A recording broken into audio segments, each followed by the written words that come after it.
I call on Government Orders of the Day, numbers 1 to 34.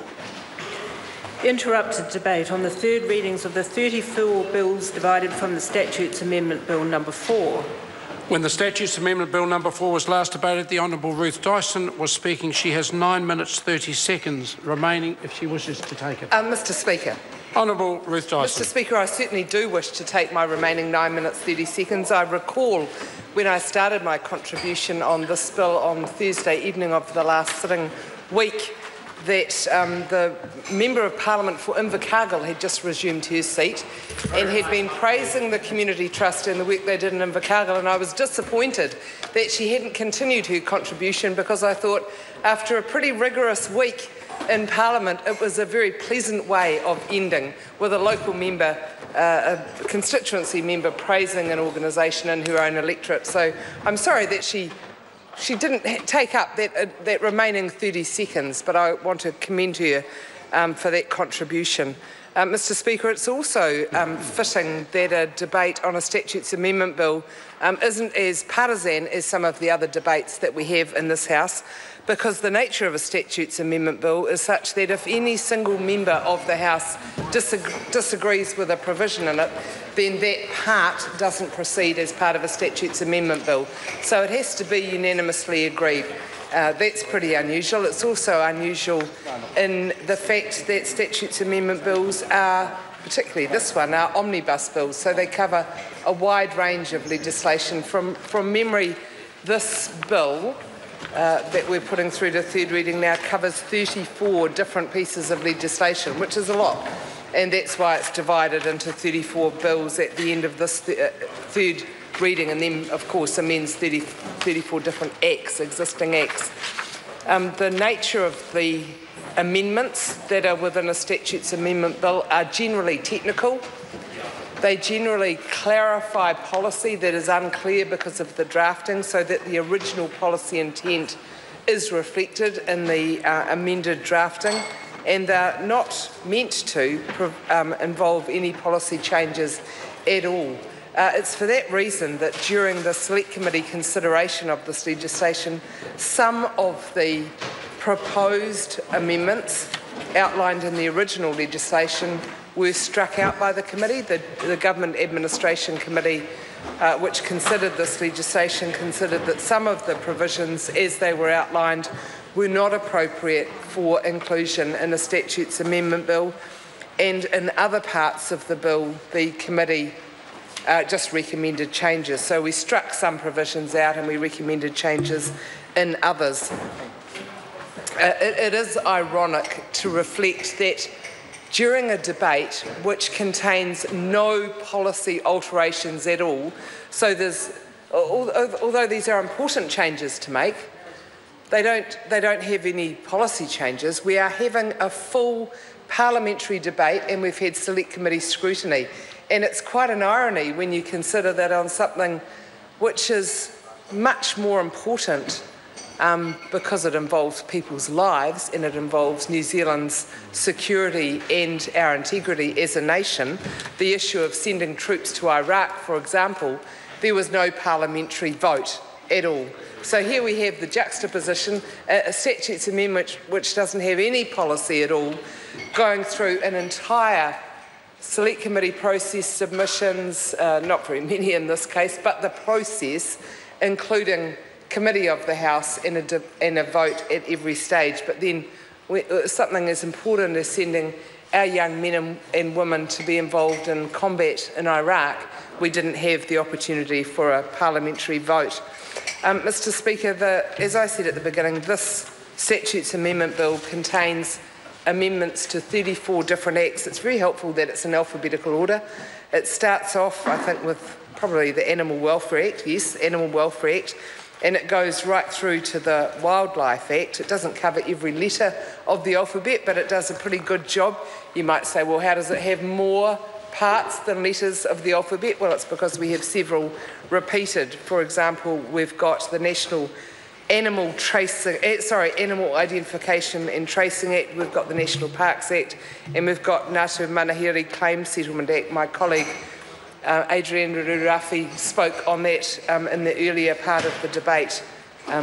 Committee stage, I think, yes, and I hopefully might make a contribution in the third reading as well. Mr. Speaker, I want to acknowledge the officials who worked on this legislation.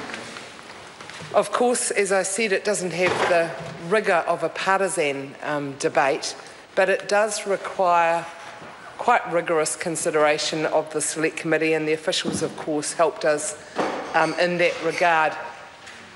Some of the amendments that we considered were fixing up previous errors, and I have to say that the Government Administration Committee has not always made those corrections in the way that it intended, and sometimes other committees who have considered these legislative proposals have had to come back in subsequent Statutes Amendment legislation to correct what they thought was a correction.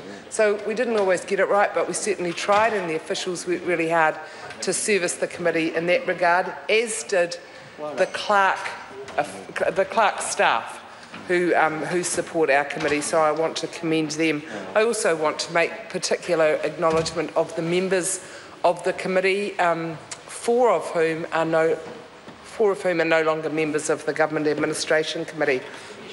Mojo Mathers was on this committee and still is, so I certainly acknowledge her, but others who were on the Government Administration Committee who are no longer on that committee were Trevor Mallard, the Deputy Chairperson Chris Okenvold, who's recently turned 70, sporting an elegant beard, I understand, but very happily residing in his retirement from Parliament on the West Coast.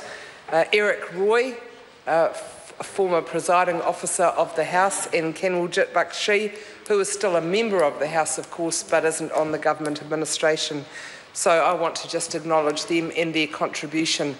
We did give this bill some rigorous intent, as I said, to the point that we made, we recommended that parts of it were not suitable for inclusion in the Statutes Amendment Bill, and then we also made amendments to provisions that we left in. Mr. Speaker, these are important considerations. Some of them caused political debate at the committee, even though that's not the point of a Statutes Amendment Bill. The provisions in Part 23, which contain alterations to the Official Information Act, caused me particular amusement, if I could just digress momentarily from the debate specifically on the bill, because I've been doing a lot of Official Information Act requests to EQC, because in our, Mr. Speaker, in our part of the world, we have a lot of earthquake-related issues, and of course, under the provisions of the Official Information Act, there is a limited time frame within which ministers or government departments and agencies, anyone covered by the OIA, are required to respond. The Earthquake Commission at one stage was taking 6 months to respond to provisions under the Official Information Act, and I certainly took the opportunity